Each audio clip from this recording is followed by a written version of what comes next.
Thank you very much, Jo. Who's going to start us off with some flowers? Okay, I'm going to start first of all with the most common bouquet that generally most people will be drawn to. This is the hand-tied posy. So probably most of you are quite familiar with this. It's just very simple, rounded, hand-tied. Now, if I start with Sam, if you would like to hold that for me, thank you. Now, what tends to happen when you've got these very ball-shaped hand-tied posies is they act a bit like a bullseye. So they will draw your eye completely dead center to where the bouquet is. And if you've got any insecurities about the certain areas of your body, then all that's going to do really is kind of just focus the attention there. Also, depending on the size of the bouquet, if it's quite a large round one, what it will end up doing is kind of cutting you off halfway. Now, obviously, these girls have got prom dresses on, so they're automatically kind of giving a bit of a height difference there. But if you had a very long dress, again, it would just stop the attention right there in the middle. Whereas, if you are quite a petite frame, or you're quite slim, or you've got quite a narrow figure anyway, what these will do, because of the roundness of the shape of the bouquet, they add a little bit of an extra curve. So as you're holding them, they give that nice silhouette of around the bust line, then they'll give another dimension of another curve there. So if you are quite straight up and down, these very round bouquets are actually really good at just giving a bit of extra shape to you.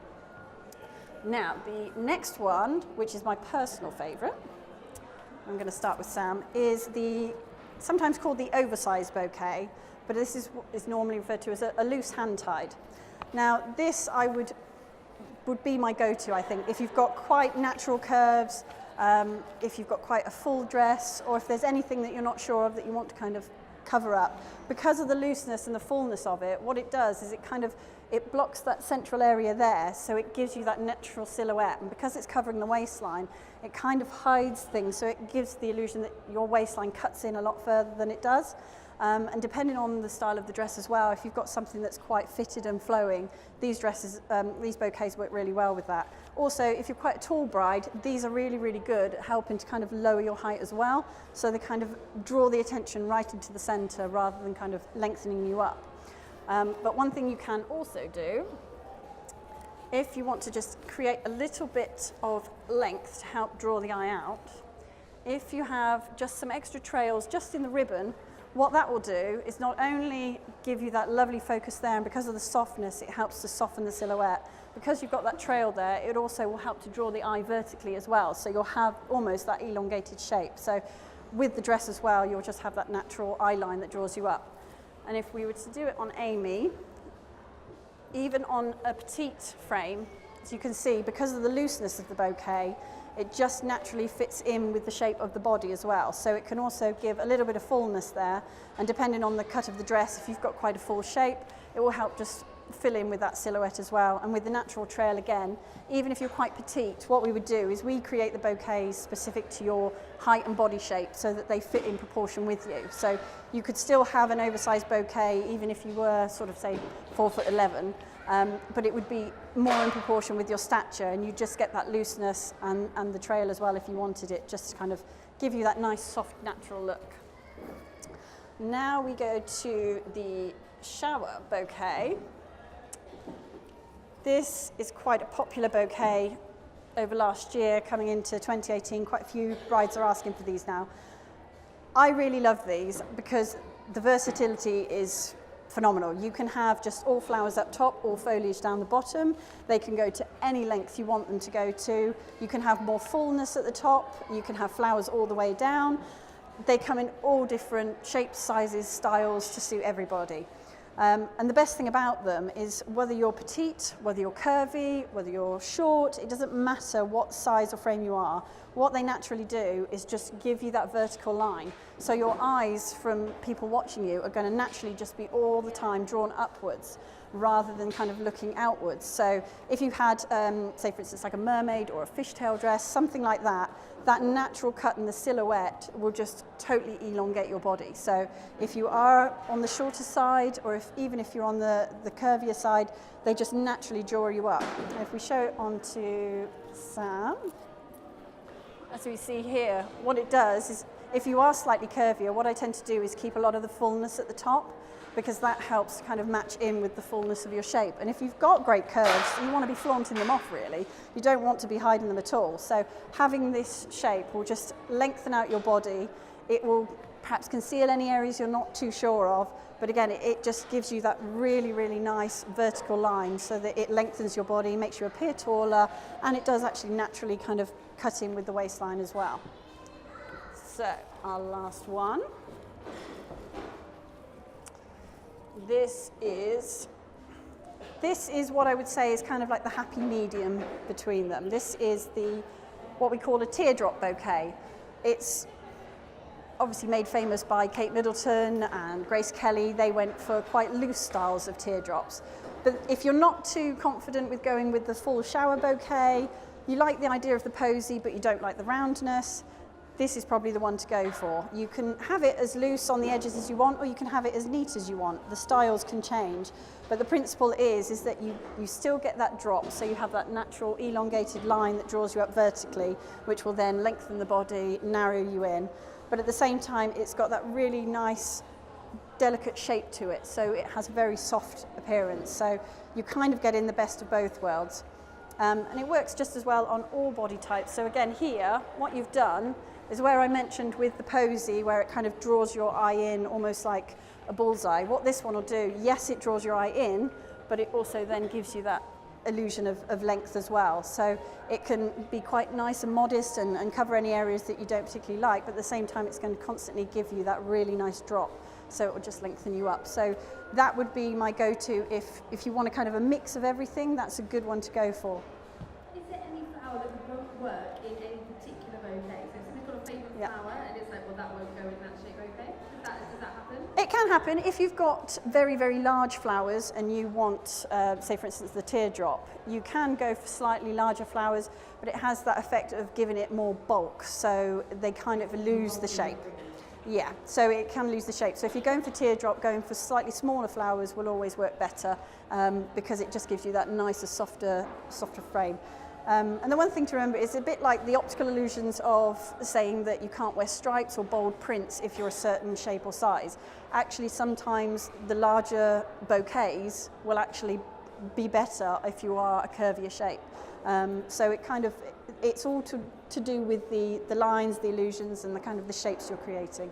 So it's really important to see somebody like yourself and have a consultation. Yep. You can chat through your ideas. Has anybody got any questions for Lou from Wendy House Flowers? Anybody got any further Come questions? on, anything you want to know, fire it at me. Go for it. Does it matter what time of year it is, or like, are you limited at certain times of year for only types of flowers? Or? Some flowers are, so Maybe just ask if it doesn't matter what time of year, so we might not hear at the back. Does it matter what time of year you're asking for different flowers? yeah. So there are certain seasons, for instance, Lily of the Valley literally has a 6 to 8 week period over the spring, so that's pretty short. Peonies during the summertime, again, they only have usually about an 8 week period where you can get those. But the majority of flowers we can get all year round in all different colours. They're pretty easy to get hold of now. So you do need to factor in, if you definitely absolutely want peonies, don't get married in August, September time, because you're going to find it quite difficult. And likewise, if you want Lily of the Valley, because of their short growing season, that's what makes these flowers much more expensive than perhaps other standard flowers, because the growers have to produce en masse at a very, very quick time, and they only have a limited sort of season to grow them in. So in order to produce and to keep up with the demand of what brides are looking for, there's a lot of labour and work that goes involved into producing them. So again, if money's an option, then consider the time of year you're getting married. Ask a florist, if those are available, and sort of factor that in as well. So, but we can get pretty much anything, any time of year. As you can see, we've got a whole range of colours of various things. Obviously, tulips, again, you might not find those during the sort of summer seasons, but we usually get those right from sort of December, right through the spring up until about sort of May time. So yeah, they're quite an easy flower to get hold of. Any more questions? Which one's fly best when thrown? I think the gentleman wants to ask. Oh, well, see, this is the thing. Which one's the most aerodynamic, Lou? The ones that will cause the least injury would probably be the posy, because with the shower and the teardrops, they usually come in a holder, which has a plastic handle on them. This could be dangerous when thrown. So you don't really want to get spiked by that. You do thrown bouquets, though, don't you? We do, yeah. Like a stuffed bouquet. Well, yeah, because Specifically to be thrown. yeah. a lot of people don't like throwing, certainly when you've got something like this, you want to kind of treasure it and you don't want to give it to anyone else. With that if you throw that across the room. Yeah. The good thing is you'll be able to see it coming quite a long way off, so it makes it easier to try and catch. But the other ones aren't so aerodynamical. But yeah, even with keeping the flowers afterwards, we do floral preservation as well. So if you wanted to keep your flowers, we can have them pressed and framed afterwards as well. So. I've got a question. Talk about shapes for brides. Obviously, the bride is obviously the most important. When it comes to your bridesmaids, how do you pick flowers for 5 bridesmaids? All different shapes and sizes. Yep. All got their own thing that they want to hide. Arms, stomachs, whatever. Yep. What do you do? Well, what I've usually suggested in the past, because all the bouquets, that's why I like the consultations, because you get to meet the people, you get to see how they're going to look and just get used to their body shapes. And the same with the bridesmaids. I'll always ask what kind of heights they are, what kind of shapes they are, what kind of ages. Because if you've got a posy, what will happen, you tend to find, if you've got someone that's perhaps sort of our sort of age and it's just a normal build and you give them this size, that's great, it's going to work fine. And then if you put that on a 4-year-old, they're going to look like they're holding something that size. So what we try and do is we work within the proportions. So if you say you've got a couple of flower girls, one's 4 years old, one's 11 years old, I know in my mind what the average build of those ages are, so I'll make the bouquets in different sizes to suit. And again, if you say I've got one bridesmaid who's an Amazonian goddess of 6 foot tall, and then my other 2 are like... Your bridesmaid, if you're having her, you wouldn't have her. I know. But your bridesmaids are accessories too, they're there to make you look good, so, you know. That's true, that's why the 6 foot Amazonian was not to be invited. Yeah. So if there's a variety of shapes, and if anybody does have certain things that they're not too comfortable with, then that's how we'll work the shape. So if bridesmaids have any kind of hang-ups, I will always go with a much more looser, natural arrangement for the bouquets because they just soften every look. So they're always a good go-to. Thank you very much. Any more questions? Anybody? They're all real flowers, apart from this one. These are the silk ones. That one we sort of threw together to kind of add within this. But yeah, even silks, what I would say with them, we can get most of those to look almost as real as possible, but there are some that just don't cut the mustard, unfortunately, and they will just look really false. So what we can do is we can mix and match them, so we can actually have fresh flowers with artificial flowers. So if you did want peonies and it is December, we'll get the artificial peonies and mix it with all the other flowers that you want in your bouquet as well. So you then get the look without obviously having the fresh, but that's one way of working around it as well. Can I ask you? Okay. Sorry?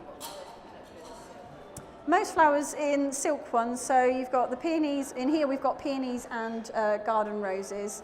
The only ones I would say that don't look great in artificial are tulips, daffodils, hydrangeas can look a bit iffy, but anything that's kind of got these very open petals, so carnations, the garden roses, freesias, things like that, they usually look okay in the artificial. It's just anything that's got a little bit of structure to it like this, because they'll only come in plastic usually, and they do just look naturally fake, so I wouldn't buy them.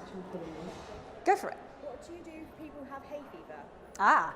Hay fever. Now, most people think hay fever can't have flowers, but that's not actually the case, because not all flowers will produce a pollen that's going to set you off. And some people might be set off by tree pollen, some people might be set off by flower pollen, and it could be different flowers. So you'll have one person that's going crazy over lilies, and the next person might not get affected by that. So what we would pick are flowers that we know don't release any kind of pollen. So there are quite a few roses that aren't scented, so they will be fine for you. There's anything that hasn't got a perfume to it will be quite good, and anything that hasn't got an open pollen stem to it are also quite good. So there are quite a few flowers we can use that won't set off your hay fever. And I mean, one of the most popular bouquets at the moment is to go for very botanical or foliage bouquets. So that's another way you can get around it. You don't have to have flowers in your bouquet. We can use different textures and different foliages as well to create a look. So there's lots of options. Any more questions? Yep. Excellent. Well, thank you very much for You're Wendy House welcome. Flowers.